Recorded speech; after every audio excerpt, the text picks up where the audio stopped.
नमस्कार, एकमत पोस्ट में आपका स्वागत है। मैं हूं सर्वेश कुकरा। इस वक्त मैं हिसार में हूं, नगर निगम में, और मेरे साथ आईएएस अशोक गर्ग हैं, कमिश्नर हैं नगर निगम के।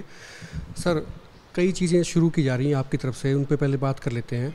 एक बुक्स को लेके आपने एक अभियान चलाया है कि जो सफाई कर्मचारी हैं उनके बच्चों को बुक्स मिले फ्री में पढ़ने को, जो एक बहुत ज़्यादा कीमत होती है आजकल बुक्स की, उसको समझा जाए तो। क्या अभियान, थोड़ा सा बताएँ, और लोग कैसे उसमें सहयोग कर सकते हैं? देखिए, भी 8 मार्च को महिला दिवस था और ये महिला दिवस हमने निगम की तरफ से महिला सफाई कर्मचारियों के साथ मनाया था गुरु जम्बेश्वर यूनिवर्सिटी के बड़े हाल में। और महिला सफाई कर्मचारियों ने बहुत ही हौसले के साथ उस कार्यक्रम में भाग लिया और कार्यक्रम में जो प्रस्तुतियां थी वो महिला सफाई कर्मचारियों की थी। उस कार्यक्रम के बाद हमने अगले दिन मीटिंग की थी महिला सफाई कर्मचारियों के साथ कि कार्यक्रम के अनुभव क्या रहे। उस कार्यक्रम से हौसला लेकर महिलाओं की तरफ से मांग थी कि जी हमारे बच्चों को पढ़ने के लिए ज़्यादा सुविधाएं मिलें, हमें भी पढ़ाया जाए और हमारे लिए लाइब्रेरी खोली जाए। तो उनकी इन मांगों के आधार पर ही हमने 3 कार्यक्रम तैयार किए हैं। एक तो शुरुआत सफाई कर्मचारियों के बच्चों से करेंगे। हम लोग शहर में अक्सर, मेरे साथ भी ऐसा होता है कि हम किताब खरीदते हैं, खरीदने के बाद पढ़ लेते हैं, घर के सभी सदस्य पढ़ लेते हैं और उसके बाद वो वैसे ही बेकार रखी रहती है। जो स्टूडेंट्स स्कूल में हैं, कॉलेज में हैं, वो भी अपने सेशन की किताब पढ़ने के बाद उनके लिए वो बेकार हो जाती है। तो फेसबुक के माध्यम से और सोशल मीडिया के माध्यम से सारे शहरवासियों से ये अनुरोध किया है, उनसे अपील की है कि उनके पास जितनी भी किताबें स्पेयर हैं वो हमारे नगर निगम में जमा कराएं, ताकि उन किताबों के माध्यम से हम एक बुक बैंक बनाएं और उसकी किताबें जो भी चाहिए सफाई कर्मचारियों के बच्चों को, उन किताबों से हम उनकी मदद करें। हम इसमें किसी पब्लिक से किसी तरह का कैश नहीं लेंगे, कोई धनराशि नहीं लेंगे, और जो लोग धनराशि देने के इच्छुक होंगे उनको किताबों के नाम लिख के दे देंगे, जो हमारे पास कम होंगी, डिमांड जिनकी ज़्यादा होगी, कि हमें ये किताबें खरीद के दे दें, ताकि कैश की हैंडलिंग से बचा जा सके।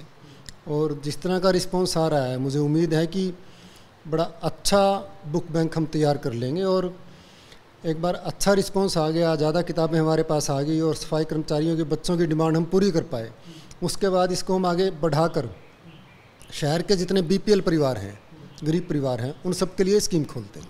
इसमें कोई कैटेगरी कुछ तय की गई है कि इस क्लास से लेकर इस क्लास तक रहेंगी, या इनिशिएटिव लेवल पे? नहीं, इसमें कोई कैटेगरी तय नहीं की गई है।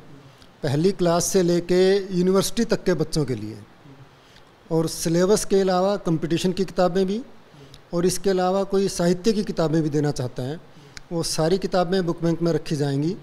और बच्चों को जिस भी तरह की किताब की ज़रूरत होगी उसी तरह की किताबें हम 1-1 साल के लिए उनको इशू कर देंगे। वो किताबें वो पढ़ के फिर वापस लौटा देंगे, 1 साल बाद दोबारा बुक बैंक में जमा करें। ऐसा कोई नंबर भी जारी किया जाएगा आपकी तरफ से भी? कुछ लोग ऐसे होते हैं वो देना चाहते हैं, वो इत्तला दे दें कि हमारे पास बुक्स हैं, आप ले लीजिए, तो कोई व्यक्ति जाके उनसे कलेक्ट कर ले। जारी कर दिए हैं सोशल मीडिया पे। हमारे 2 लाइब्रेरियन हैं निगम के, दोनों के नंबर जारी कर दिए हैं। एक तो प्रवीण लाइब्रेरियन है मॉडल टाउन में जो बैठते हैं, आपके माध्यम से भी मैं नंबर बताना चाहता हूँ। उनका नंबर है 8059928215। और दूसरी सुमन है, लाइब्रेरियन है, वो पटेल नगर की लाइब्रेरी में बैठती हैं। उनका नंबर है 9671728089। ये नंबर भी हम नीचे फ्लैश कर रहे हैं। और दूसरी बात ये है कि इससे क्या रहेगा कि वो कोई लोग इनको कांटेक्ट करके बोल सकते हैं कि बुक्स उनके पास हैं, तो क्या कलेक्टिंग की व्यवस्था निगम करा पाएगा? ऐसी कोई ज़रूरत हुई तो हम घर से कलेक्ट भी करवा लेंगे, कोई समस्या नहीं है। निगम के पास बहुत गाड़ियां हैं, संसाधन हैं, और किताबें कहीं पर भी उपलब्ध होंगी, वहीं से हम पिकअप कर लेंगे। ये वाकई अच्छा इनिशिएटिव है। दूसरी बात सर ये थी कि स्मार्ट सिटी की घोषणा भी, बजट पेश किया गया विधानसभा में, उसके लिए फंड्स भी जारी किए गए, और ये कहा गया कि 2 सिटीज़ में, उसमें हिसार का नाम भी आता है स्मार्ट सिटी, तो उसमें निगम की भूमिका क्या रहेगी? देखिए, बड़ी खुशी की बात है कि हिसार को भी स्मार्ट सिटी की श्रेणी में सरकार ने विकसित करने का फैसला लिया है। इसके बाद अभी सरकार की तरफ से गाइडलाइंस आनी है और उनसे पता चलेगा कि स्मार्ट सिटी के लिए जो पैसा होगा वो किस एजेंसी को मिलेगा और निगम की भूमिका क्या रहेगी, वो तो सरकार की हिदायतों के अनुसार से पता चलेगा। बात और भी थी कि चूँकि आप हायर अथॉरिटी हैं नगर निगम की, और अभी आपकी इलेक्शन ड्यूटी लगी, जहाँ तक मुझे जानकारी, केरला में आप कुछ दिन के लिए वहाँ जाएंगे, तो सिस्टम पीछे से क्या रहेगा? किससे लोग मिल पाएंगे? कौन देखेंगे आपकी जगह? देखिए, जॉइंट कमिश्नर हैं, डिप्टी म्यूनिसिपल कमिश्नर हैं, ईओ हैं, 2 सेक्रेटरीज़ हैं।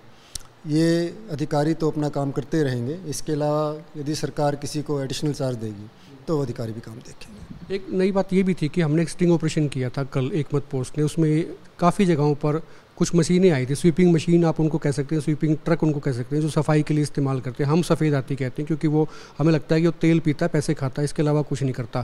तो उसमें हमने ऑपरेशन ये किया कि वो खाली घूमता है, अपने किलोमीटर्स पूरे करता है, और जो उनका कॉन्ट्रैक्ट साइन हुआ था उसमें ये कहा गया था कि वो एक दिन में कम से कम या तो 12 घंटे काम करेगा या 30 किलोमीटर की सफाई करेगा, लेकिन ऐसा हो नहीं रहा है और सब पैसे का गोलमाल हो रहा है बहुत बड़े लेवल पे।